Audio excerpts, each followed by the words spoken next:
Hello everyone. Our today's topic is related to geopolitics because in today's age, geopolitics is as important as the trade between the countries and it influences the country's economy, liberty and so many other factors. As we all know about Philippines, which is a very peaceful island nation on Pacific Ocean, has been forced to take decisions to buy something they are not used to it because they are a protectorate state under USS treaty. Yes, they have some internal problems, but that did not force them to buy something which they do not require. But what forced them? Something external forced them, and that external factor is China, because Philippines share maritime boundary with South China Sea, which is the part of the Pacific Ocean and the China claimed the whole South China Sea according to the China's nine dotted line. China shares boundary with 18 nations, but it has boundary disputes with 22 nations because the Chinese ships and the submarines violates the Philippines maritime boundary very often. China do not follow any international law and order. They forcefully thrust their order on others. Now they are thrusting their order because to prove themselves as the superpower of the world. This is the fault made by the only superpower that existed after USSR's debacle, and that superpower gave themselves opportunity to build themselves as the world manufacturing hub.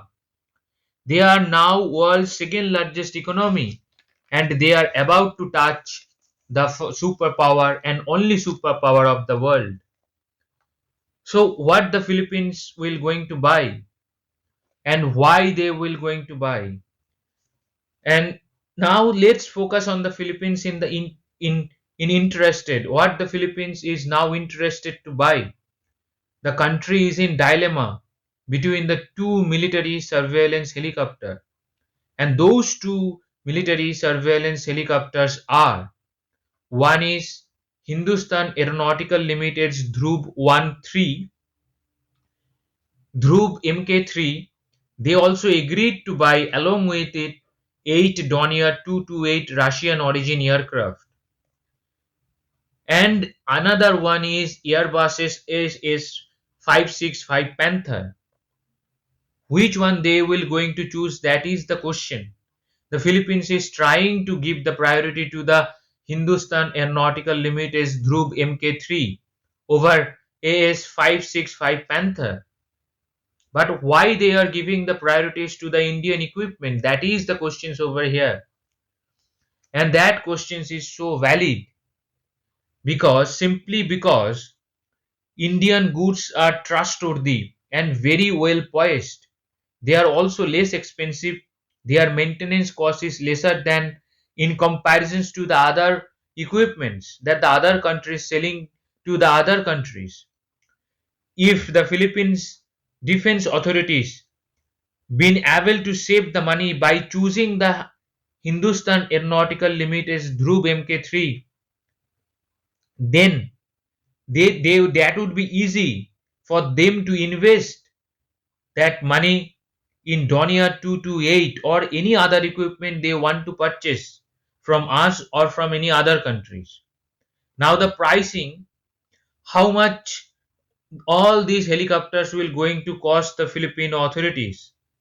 Aeronautical Limited's Dhruv Mk3 will going to cost the Philippine authorities only 110 crore for each unit, but Airbus's 565 Panther will going to cost them 136 crore.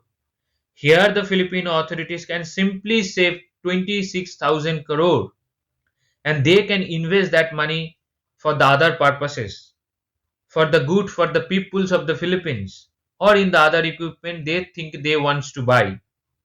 And the Hindustan Aeronautical Limited also assured the Philippine authorities to provide them the unhingeable assistance and the spares.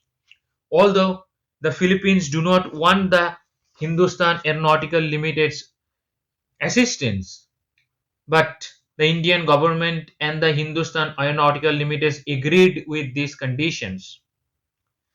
And in the next one, we will going to talk about these two questions.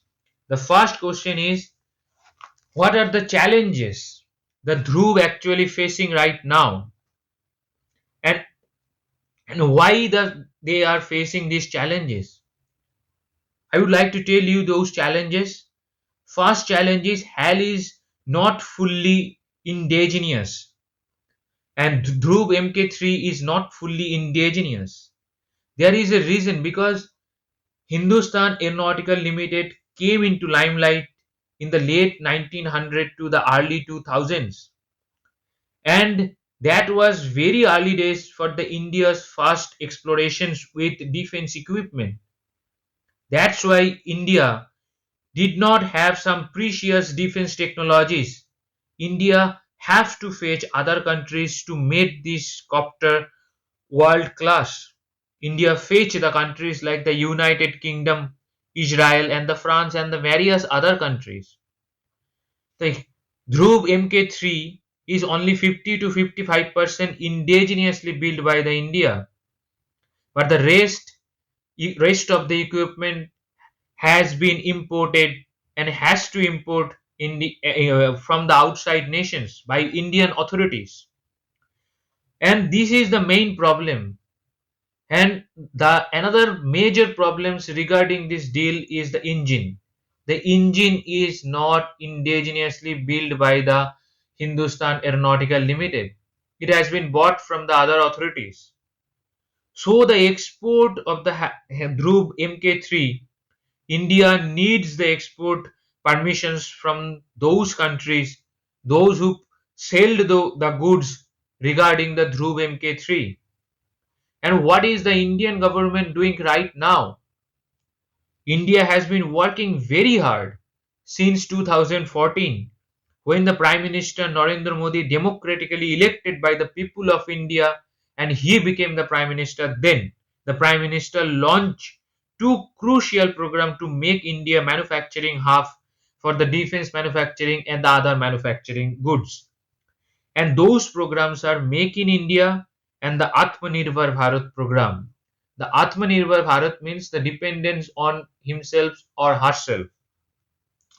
India is in the talk with the British Rolls-Royce and the French Safran to build the engine in India with collaborations with the Indian organizations like the Indian Aeronautical Limited and the Defense Research and Development Organizations.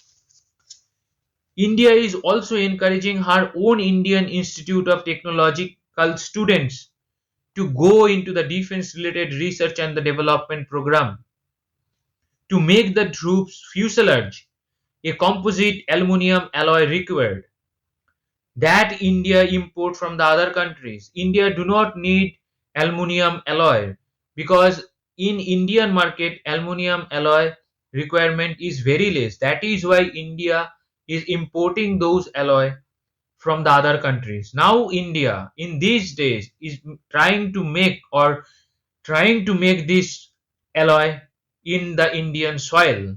The India is also trying to build the complex ejection seat technology, because the two UK's company, the Martin Baker and the Cobham, have ultimate monopoly in the market.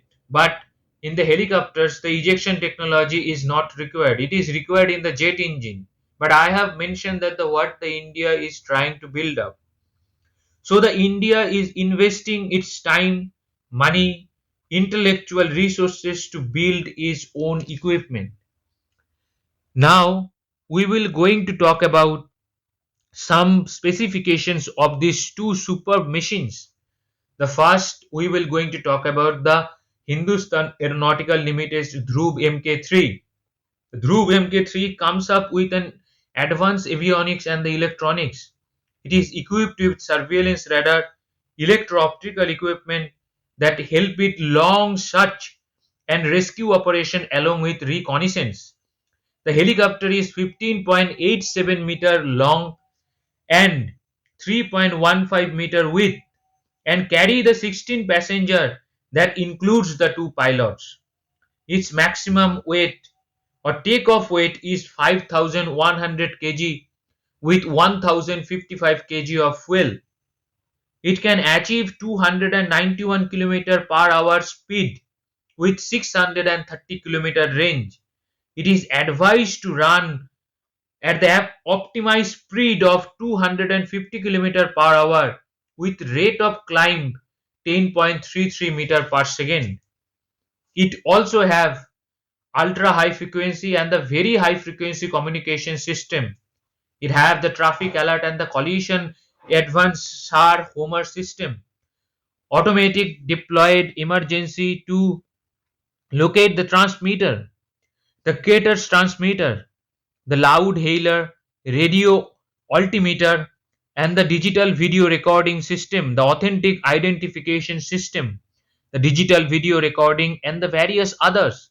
It also have 12.5 millimeter gun and the torpedo, and these helicopter powered by the two Hindustan Aeronautical Limited Turbomech Shakti 1H turboshaft 1068 68 powers engines.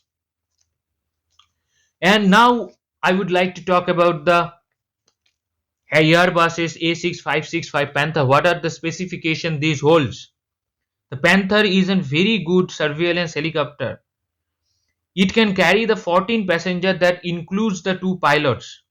Like the Dhruv, it can also perform the naval and the land-based missions with the help of the state-of-art equipment. And these state-of-art equipments are the engine manufacturing display, the advanced human machine interference glass cockpit, and the terrain awareness and the warning system, and the traffic collision avoidance system, dedicated mission display coupled with the multiple sensor processor. It also have the long range active sonar and the deeping sonar equipped with mounted cannons and the rocket torpedoes and the air to air missiles and the anti tank missile. It has various kinds of missiles. It is also powered by the Turbomeca aerial turboshaft engine. And we reached the conclusion part. In the conclusions we can say that, or I can say that it is up to the Philippines what they want to buy, whether they wants to buy the Hindustan Aeronautical Limited Dhruv Mk3 or Airbus's AS Panther. So whatever they wants to buy, it is up to them. But I have some say for China. That country has to quit the belligerence or the bullying nature, because that if they forsake this kind of nature, then the peace will prevail in the Pacific region. And the problems regarding the other things means such as South China Sea problems and the other island problems with the Japans and and they also have a problems with the Russians border. They fought the war in the 1969 with the Russia. So these are the things they have to resolve, and they also have a problem with India. So if they forsake this kind of policies of the extensions, then the world will come at peace. At last, we have reached the question. Our question is, our today's question is, Philippines is how far from Asian mainland? Because it is an island nation. The first option is 2,135 kilometer. Second option is 2,146 kilometer. Third option is 2,200 kilometer. Fourth option is 2,238 kilometer. And fifth option is 3,218 kilometer. If anyone have any inquiry, or if anyone wants to ask me any questions regarding this topic or any other topics I have uploaded in my YouTube channel, please do ask me the questions in the email address I have already given to you. Thank you very much.